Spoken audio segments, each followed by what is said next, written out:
Bible Learning with Father Joseph. Biarlah sabdanya membakar hatimu.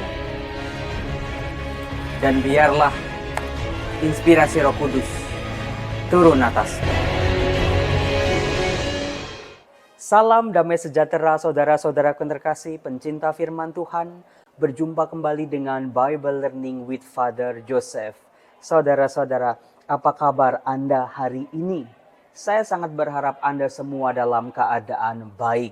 Dan juga bisa membedakan mana yang sungguh-sungguh baik, mana yang sungguh-sungguh tidak baik. Mengapa saya katakan demikian?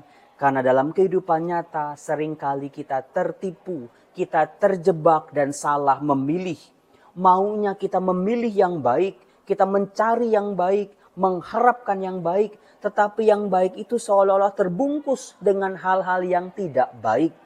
Malahan sebaliknya, hal-hal yang sungguh-sungguh tidak baik dibungkus, di make up dengan berbagai macam cara seolah-olah itu yang paling baik. Maka dari itu saudara-saudara, seringkali kita tertipu. Nah, seperti halnya dua buah di tangan saya. Ini buah alpukat. Kalau Anda disuruh memilih untuk memakan alpukat ini, Anda memilih yang mana? Yang warna coklat atau yang warna hijau? Saudara-saudara, hati-hati karena secara alamiah pun kita mudah tertipu. Kalau alpukat yang seperti ini kok kayaknya busuk ya Romo ya. Gak menarik, kayaknya kok kotor. Sementara yang ini, wow, cantik sekali, hijau. Tetapi saudara-saudara, kalau Anda buka dua buah ini, dua alpukat ini, Anda akan melihat bahwa yang masih bagus seperti ini, kalau dibelek itu masih keras. Karena apa? Belum matang. Sementara yang tidak menarik seperti ini, hitam kayak batu, justru ini yang paling enak untuk dimakan. Nah, saudara-saudara terkasih, seringkali hidup itu tidak sesederhana memilih alpukat seperti ini. Karena kita harus bisa memilih mana yang sesuai dengan arahan Tuhan, sesuai dengan track yang benar, mana yang tidak. Karena apa? Ketika kita berjalan di track yang benar, sesuai dengan kehendak Tuhan, kita akan berjalan dengan penuh sukacita, meskipun ada suka maupun duka, ada tawa air mata, beban hidup kita tidak terasa berat. Karena kita berjalan bersama Tuhan. Sementara kalau sesuatu yang seolah-olah gampang, instan, enak, meskipun seolah-olah itu menyenangkan, tetapi seringkali kita justru merasa lelah, merasa terbebani. Apakah Anda pernah ada di situasi seperti itu?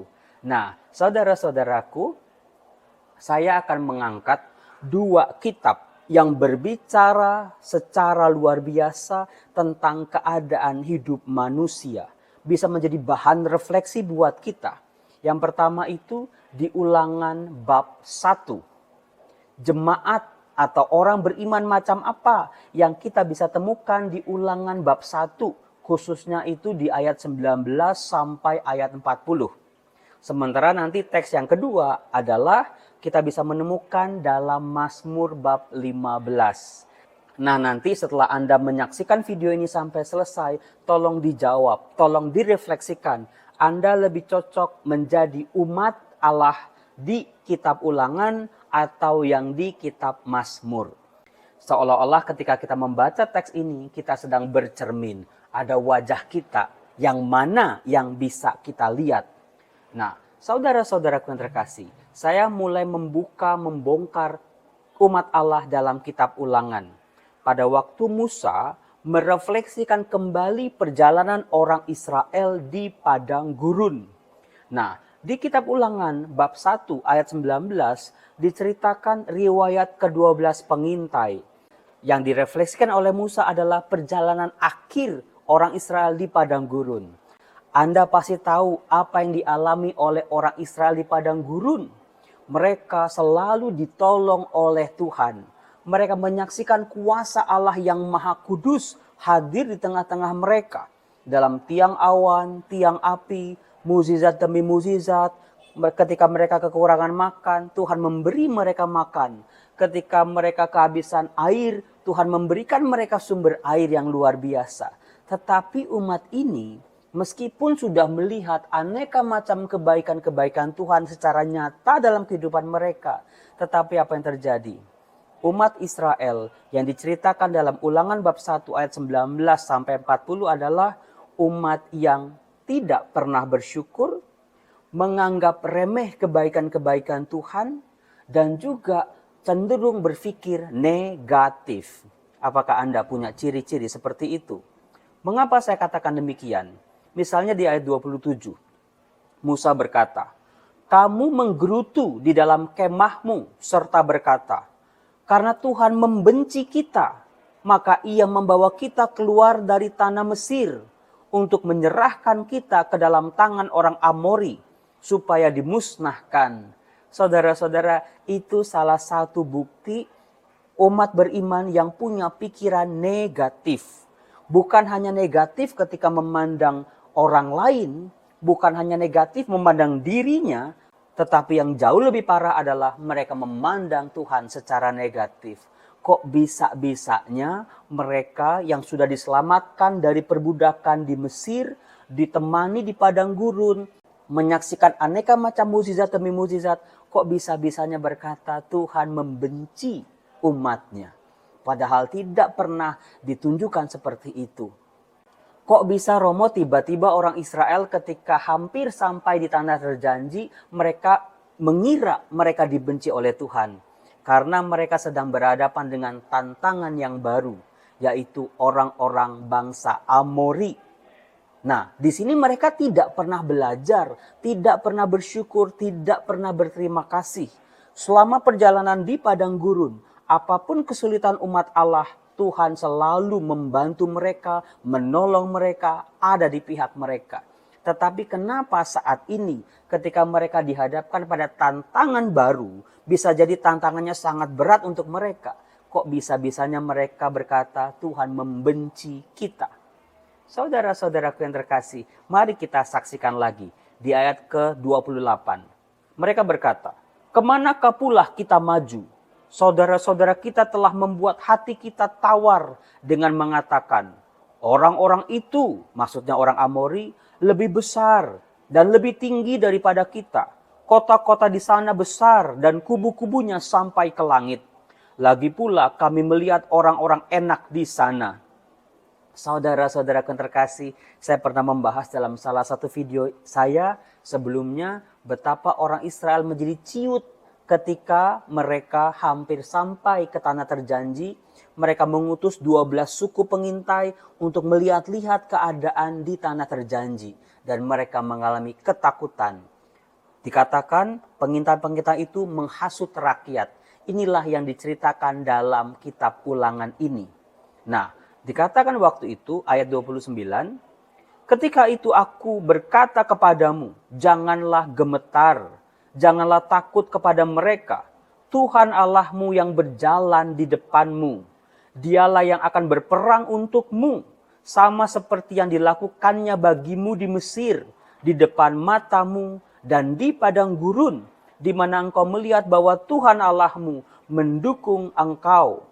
Seperti seorang mendukung anaknya sepanjang jalan yang kamu tempuh sampai kamu tiba di tempat ini." Saudara-saudara, Musa sebagai pemimpin mengajak orang Israel yang mengalami keraguan seperti itu untuk ingat kembali masa-masa mereka mengalami keajaiban-keajaiban Tuhan. Nah, apa yang terjadi? Di ayat 32. "Tetapi walau demikian, kamu tidak percaya kepada Tuhan Allahmu yang berjalan di depanmu di perjalanan untuk mencari tempat bagimu." Saudara-saudaraku yang terkasih, apakah itu salahnya Allah? Saya rasa ya tidak. Ini umatnya aja memang error. Ada yang salah dengan umat ini karena pikiran mereka terlalu picik, pikiran mereka terlalu sempit, pikiran mereka selalu negatif. Ditambah lagi pengalaman seringkali melupakan kebaikan-kebaikan Tuhan. Apakah Anda seperti itu? Kalau sudah ada tanda-tandanya dalam pikiran Anda, dalam hidup Anda, membenci Tuhan karena Tuhan tidak mengabulkan doa-doa Anda, gak suka sama Tuhan karena Tuhan dianggap jahat, marah sama Tuhan karena menganggap Tuhan itu tidak adil. Hati-hati saudara-saudaraku yang terkasih. Kita seringkali tidak adil sama Tuhan. Kita seringkali terlalu berpandangan picik dan sempit. Seolah-olah kita yang paling tahu, kita paling merasakan, kita paling menjadi korban. Saudara-saudara, hati-hati di sini. Jangan sampai kita seperti orang-orang Israel, umat Allah ini yang diceritakan dalam kitab Ulangan bab 1 ini. Nah, sementara saudara-saudara dalam Mazmur 15 dikatakan begini, bagus sekali. Tuhan, siapakah yang boleh menumpang di kemahmu? Siapa yang boleh diam di gunungmu yang kudus? Yaitu Dia yang berlaku tidak bercela, yang melakukan apa yang adil, dan yang mengatakan kebenaran dengan segenap hatinya. Hanya orang-orang dengan kualitas-kualitas tertentu yang akan boleh diam di rumah Tuhan. Seperti apa tadi? Apakah Anda bisa mengulanginya? Yaitu mereka yang berlaku tidak bercela, yang bersikap adil, dan juga mengatakan kebenaran. Dilanjutkan oleh pemazmur di ayat 3, yang tidak menyebarkan fitnah dengan lidahnya. Hati-hati saudara-saudara, lidah itu tidak bertulang. Seringkali ketika kita ngomongin orang, kita gibah, kita gosip, kita malah menyebabkan fitnah. Kemudian yang tidak berbuat jahat terhadap temannya, yang tidak menimpakan cela kepada tetangganya. Saudara-saudaraku yang terkasih, itulah kualitas-kualitas yang diminta oleh Allah supaya kelak nanti dalam perjalanan hidup kita, bahkan dalam hidup kita saat ini, kita boleh merasakan kehadiran Tuhan. Kita dekat dengan Tuhan. Tuhan ada di samping kita. Tuhan menyertai kita. Jadi jangan buru-buru mengatakan Tuhan itu jahat karena tidak mengabulkan doa-doa kita. Kita bertanya sebaliknya, apakah aku sudah memiliki kualitas supaya aku bisa merasakan kehadiran Tuhan tadi?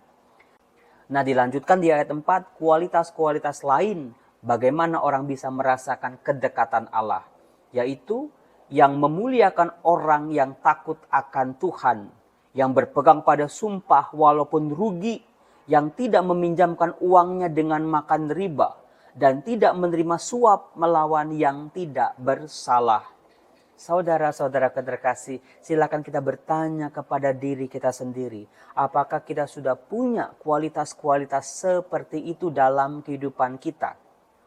Dikatakan oleh sebuah mazmur di bagian penutup, barang siapa berusaha dalam hidupnya melakukan kualitas-kualitas yang seperti itu, dikatakan tidak akan goyah selama-lamanya. Saudara-saudara, mari kalau kita membaca firman Tuhan, jadikanlah Alkitab, kitab suci, firman Tuhan sebagai cermin buat kita. Apakah kita melakukan seperti yang diperintahkan oleh Tuhan atau kita melanggar perintah-perintahnya? Nah, dari situ saudara-saudaraku kita bisa memilih apakah aku seperti umat Israel di kitab Ulangan atau seperti umat Israel di kitab Mazmur. Nah, kabar gembiranya saudara-saudara, kalau Anda saat ini Romo, kok saya lebih mirip orang Israel di kitab Ulangan ya? Selalu ada pintu tobat buat kita. Kenalilah Tuhan lebih dalam lagi. Tuhan mengerti seluk-beluk kehidupan kita.